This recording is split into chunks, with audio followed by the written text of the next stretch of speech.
पर देखिए आप, आज हम डिराइव करेंगे equations of motion by graphical method. हमने लास्ट लेक्चर में simple equations of motions derive की थी without the help of graph. अब हम डिराइव करेंगे with the help of graph. ये उससे कहीं ज्यादा आपको इजी लगेंगी। ओके, ग्राफ अब आपको समझ में आ गया है। ये वेलोसिटी टाइम ग्राफ है। इसमें क्या है, suppose the body starts with initial velocity u from point A. किसी बॉडी ने ए पॉइंट से ट्रेवल करना स्टार्ट किया तो उसकी इनिशियल वेलोसिटी शुरू में कितनी है, u।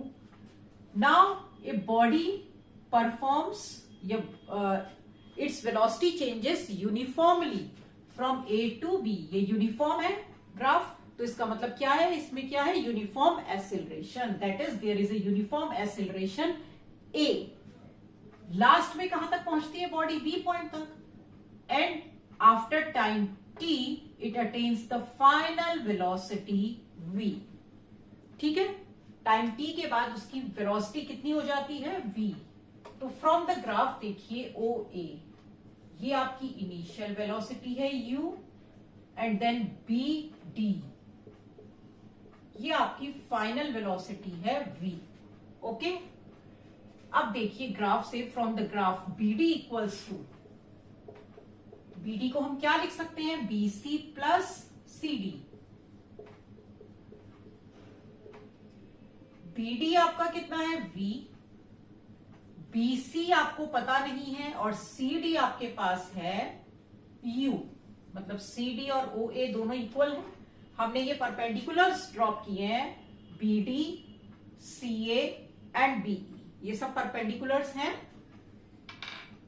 तो यहां पर ये आपकी हो गई इक्वेशन 1।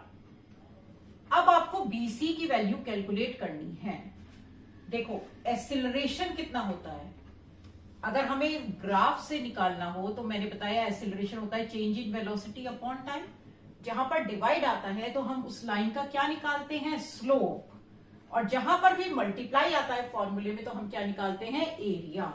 तो यहां पर अगर आप स्लोप निकालेंगे तो ये आएगा बीसी अपॉन एसी। एसी क्या है हमारा, ये क्या है, टाइम टी। तो यहां से एक्सिलरेशन, यहां से बीसी की वैल्यू आपकी आ गई एटी। ये वैल्यू आप यहां पुट कर दीजिए। तो फ्रॉम इक्वेशन 1 बीसी की जगह आप क्या रखेंगे, 80, और ये आपका है u। तो आपकी first equation of motion derive हो गई, v equals to u plus 80। Simple, got it. अब चलते हैं सेकेंड इक्वेशन ऑफ मोशन। अब हम देखते हैं second equation of motion from the graph only. Second equation में आपको प्रूफ करना है s equals to u t plus half a t square. Means आपको डिस्टेंस लेकर चलनी है। ठीक है, तो डिस्टेंस ट्रेवल्ड का फॉर्मूला, अगर इसमें एक्सेलरेशन भी होता है तो मैंने आपको बताया डिस्टेंस ट्रेवल्ड होता है एवरेज वेलोसिटी इनटू टाइम। मतलब वेलोसिटी इनटू टाइम। टाइम आ रहा है ना, तो ग्राफ में जहां भी इनटू होता है वहां पर उस ग्राफ का हम एरिया निकालते हैं। ये लाइन आपकी ए से बी तक है ना, तो ये कितना एरिया कवर कर रही है, ये एरिया कवर कर रही है ओ ए बी डी। ठीक है, तो यहां पर हो गया ये area of figure O A B D. अब देखो ये फिगर दो आपकी शेप से मिलकर बनी है।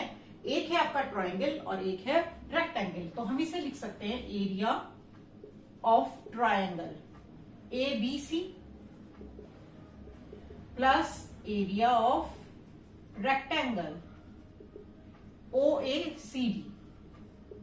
ठीक है, अब ट्रायंगल का एरिया होता है half into base means A C into height means B C, plus rectangle का होगा O A into O D, length into breadth. अब वैल्यू पुट कीजिए, देखिए s इक्वल्स टू, डिस्टेंस के लिए क्या हो गया, s। AC आपका कितना है, t। BC हमने अभी पीछे इक्वेशन में निकाला है कि एक्सेलरेशन A होता है, क्या होता था आपका acceleration A equals to BC upon time. तो यहां से BC की वैल्यू कितनी आ गई थी 80, तो वही वैल्यू आप यहां पुट कीजिए 80। OA कितना है आपका U और OD कितना है आपका T। सॉल्व कीजिए से S इक्वल्स टू UT इधर लिख लीजिए plus half AT square. Got it, ये आपकी सेकेंड इक्वेशन ऑफ मोशन हो गई है। अब हम निकालेंगे इसमें थर्ड इक्वेशन ऑफ मोशन। तो थर्ड इक्वेशन ऑफ मोशन क्या थी?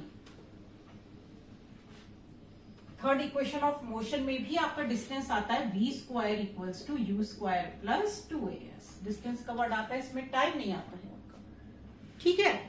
तो यहां पर आप डिस्टेंस ट्रेवल्ड निकालेंगे उसी तरह से। देखिए डिस्टेंस ट्रेवल्ड, पहले केस में हमने फिगर ली थी OABD, इसको हमने दो पार्ट में ब्रेक कर लिया था, ट्रायंगल और रेक्टेंगल।